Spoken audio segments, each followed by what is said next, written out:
äänessä yleisö innostuu ja ihania nuoria pieniä voimistelijoita ja toki kaiken ikäisiä täällä on.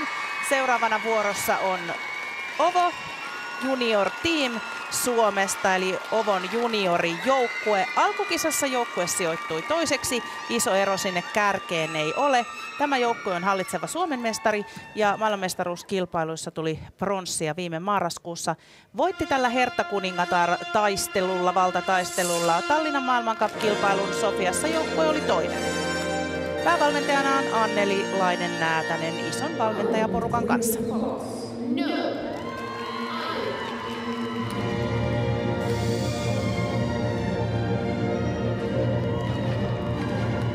Upea aloitusohjelmassa. Urheilijat ponnistavat korkealle ja he saavat upeasti jalat spagaattimuotoihin.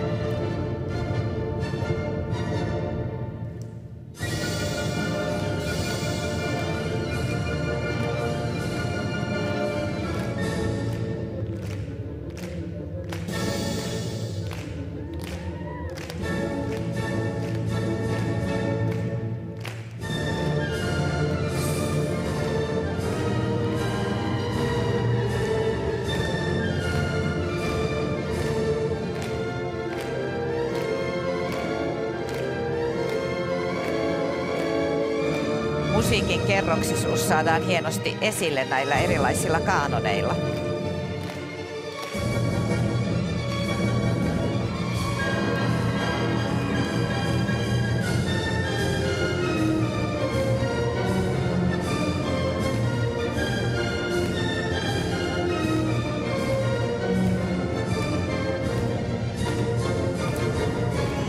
Erinomainen piruetti.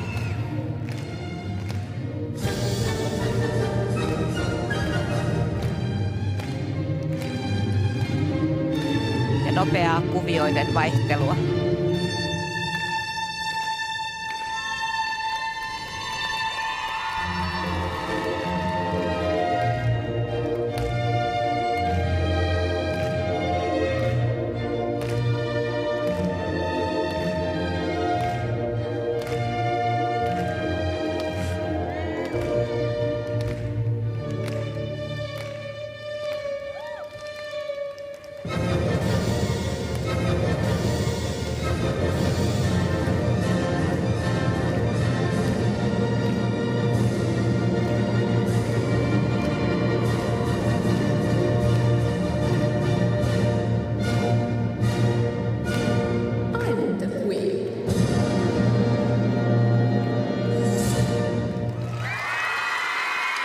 Näin hurjat suosionosoitukset saa OVOn juniorijoukkue OVO Junior Team alkukilpailun jälkeen toisella sijalla ja menestyksekäs on OVOn junioripuolenkin joukkue. Tosiaan aikuisten joukkue tällä kertaa ei selviytynyt tuohon finaalivaiheeseen, joten tänään sitten menestystä haetaan tämän juniorijoukkueen voimin.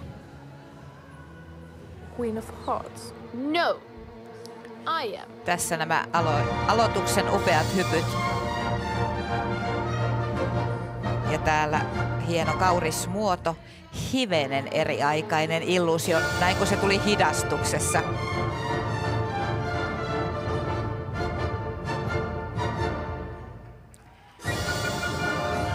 Siellä valmentaja Anneli Laine-Näätänen eläytyy mukana. Joo, Anneli on aina täysillä mukana. Ja varmasti se innostus kantaa myöskin harjoituksissa. Ja sillä saadaan tätä tulosta aikaiseksi.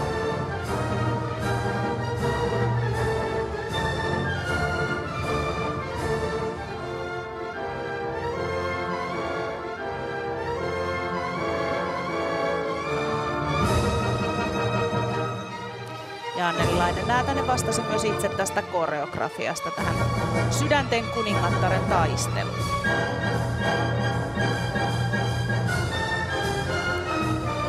Nämä puvut on tehty Jyväskylässä ja kuulin, että niitäkin tehtiin pitkään Annelin ohjeiden mukaan ja viimeisen päälle kaikki kortit tuolla kauluksessa ja sydämiä pitkin pukua. Kokonaisuus on harkittu. Ja kun puhuttiin näistä harjoitusmääristä aiemmin, niin tämä joukkue vähän kauden ajankohdasta riippuen harjoittelee 7-10 kertaa viikossa.